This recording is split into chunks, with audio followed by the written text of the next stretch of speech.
Hey guys, welcome to Arunavi talks. இன்றைக்கான வீடியோவில் நம்ம எங்கே வந்திருக்கோம்னு பார்த்தீங்க அப்படின்னா, தருமபுரி டிஸ்ட்ரிக்டில் லொக்கேட்டாக இருக்கிற ஒகேனக்கல் வாட்டர் ஃபால்ஸ் தான் வந்திருக்கோம். ஸோ அந்த சம்மர் லீவ் வந்து எங்களுக்கு விடுறதுக்கு முன்னாடியே நாங்கள் இந்த பிளானை போட்டிருந்தோம். ஒரு மேரேஜ் ஃபங்க்ஷனுக்கு வந்திருந்தோம். ஸோ அப்படியே இங்கே போகலான்னு சொல்லிட்டு ஒரு பிளான் போட்டு நாங்கள் சடனாக இங்கே வந்துவிட்டோம். ஆக்சுவலாக தருமபுரி பஸ் ஸ்டாண்ட்லேருந்து ஒகேனக்கல் டேரெக்டாக பஸ் இருக்குன்னு சொன்னாங்க. நாங்கள் போய் பார்த்தோன்னு பார்த்தீங்கன்னா, பஸ் ஸ்டாண்ட்லாம் புதுசாக இப்போ எல்லா தமிழ்நாட்டில் கட்டிகிட்டு இருக்கிறதுனால வேறு பிளேஸ்க்கு பஸ் ஸ்டாண்டை மாற்றி தான் சொல்லியிருந்தாங்க.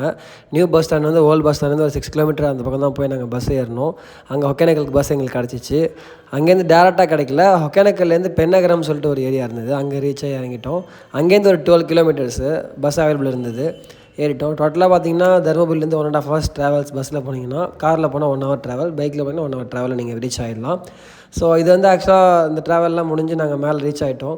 ரீச் ஆனதுக்கப்புறம் பார்த்தீங்கன்னா அங்கே போட்ஸாக வரி எல்லாமே இருந்தது. ஃபஸ்ட்டு நாங்கள் வாட்டர் ஃபால்ஸில் போய் குளிச்சுட்டு வந்தோம். அங்கே ஃபோன்லாம் எடுத்துகிட்டு போக முடியல, அதனால் உங்களுக்கு கவர் பண்ணல. ஜஸ்ட்டு நாங்கள் வந்து இந்த தண்ணி போயிட்டுருக்க இடத்துல மட்டும் குளிச்சுக்கிட்டோம். ஸோ அதுக்கப்புறம் படகு சவாரி, பரிசல் சவாரின்னு சொல்லுவாங்க இல்லையா, அது இருந்தது. 4 பேருக்கு வந்து 1500 rupees சார்ஜஸ் பண்ணாங்க. அதை நாங்கள் வந்து பேமெண்ட் பண்ணிவிட்டு அந்த லைஃப் ஜாக்கெட்லாம் போட்டுட்டு நாங்கள் கிளம்பிட்டோம். ஸோ நேராக நல்லாவே இருந்தது. 1 hour சுற்றி காமிச்சாங்க. ஃபஸ்ட்டு ஆக்சுவலாக நாங்கள் முன்னாடியே பிளான் பண்ணியிருந்தோம். குளித்து முடிச்சதுக்கப்புறமா நாங்கள் வந்து இங்கே போயிருந்தோம் படகு சவாரி, ஆக்சுவலாக பரிசலுக்கு. உங்களுக்கு எப்படி அவைலபிலிட்டியோ உங்கள் டைமிங் பொறுத்து நீங்கள் எப்படி என்ன பண்ணிக்கலாம். ஸோ நல்லாவே லொக்கேஷன் இருந்துச்சு. பசங்க எல்லாம் நல்லா ஸ்பெண்ட் பண்ணாங்க. எங்கள் ஃபேமிலியில் வந்து எங்கள் அம்மா, என் தம்பி ஒய்ஃபு, என் ஒய்ஃபு, அப்புறம் வந்து பார்த்திங்கன்னா என் பையன் எல்லாருமே வந்திருந்தாங்க. அதேமாரி எங்கள் மாமா, ஸோ எங்கள் அத்தை, எங்கள் பாட்டி எல்லாமே வந்திருந்தாங்க. நல்லா ஹாப்பியாக ஸ்பெண்ட் பண்ணோம். மார்னிங் வந்து அரௌண்ட் ஒரு 10 o'clock அங்கே போயிட்டிங்கன்னா ஈவினிங் ஒரு 5 o'clock வரைக்கும் நல்லா ஸ்பெண்ட் பண்ணுறதுக்கான ஒரு டைமு. இப்போ நாங்கள் போனது பார்த்திங்க அப்படின்னா ஏப்ரல் டைமில் போனோம். ஏப்ரல் 1st முன்னாடியே போயிருந்தோம், ஏப்ரல் 1 கிட்ட. அப்போ வந்து எங்களுக்கு பார்த்திங்கன்னா தண்ணி இருந்தது. ஸோ போக போக எப்படி இருக்குன்னு சொல்லி அப்டேட் பார்த்துட்டு கிளம்புங்க. ஸோ தண்ணி இல்லாமல் போனீங்கன்னா அது அந்தளவுக்கு நல்லா இருக்காது அந்த பிளேஸு. ஸோ வேறு எதுவும் டவுட்ஸ் இருந்ததுன்னா நான் ஸ்க்ரீனில் 2-3 நம்பர்ஸ் கொடுக்குறேன், அவங்கள காண்டாக்ட் பண்ணிக்கோங்க. அவங்க கேபுக்கும் இல்லை வந்து அங்கே ரூம்ஸ் தேவைப்படுதுனாலோ இல்லை எதுவும் ஃபுட் சமைச்சு கொடுக்கணும்னு சொன்னாலோ அதை நீங்கள் காண்டாக்ட் பண்ணிக்கலாம்.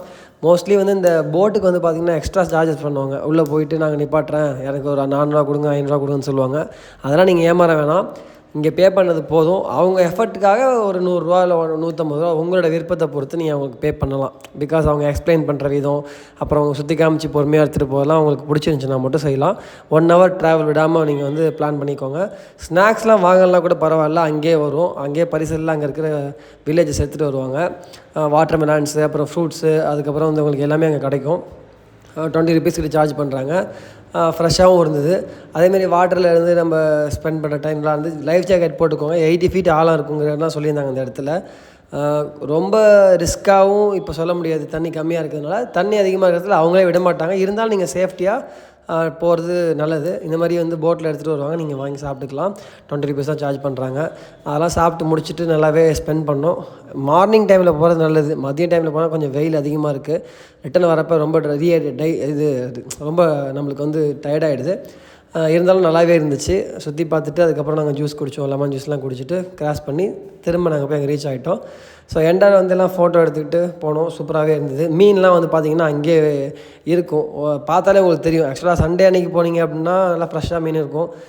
மண்டே டியூஸ்டேலாம் போனீங்கன்னா கொஞ்சம் யோசிச்சுக்கோங்க. ஏன்னா பழைய மீனை வச்சு கொடுத்துருக்கு வாய்ப்பு இருக்குது. செக் பண்ணி சாப்பிடுங்க. அதேமாதிரி மீன் நாங்கள் சமைச்சு தரோம், அது கொடுக்கணும், நீங்கள் 150 ரூபா கொடுக்கணும், 1 கிலோ மீன் 150 ரூபான்னு சொல்லி அவங்க பேசுவாங்க. அந்தமாதிரிலாம் ஸ்கேம் ஆகாதீங்க. பார்த்துட்டு அந்த மீனுக்கு இவ்வளோ தான் ஒர்த்து அப்படின்னு தெரியும் உங்களுக்கு. அதுமாரி நீங்கள் வாங்கி சாப்பிடுங்க. அங்கேயெல்லாம் பொரிச்சு தருவாங்க, அதிலே சாப்பிடுங்க. ஆனால் இதை வந்து ரொம்ப சாப்பிட வேணாம், கொஞ்சமாக சாப்பிட்டுக்கோங்க. எதுக்காக சொல்கிறேன்னா அவங்க என்ன மாதிரி எண்ணெயில் யூஸ் பண்ணுறாங்கன்னு தெரியல. ஸோ ஹெல்த்தும் முக்கியம், பார்த்து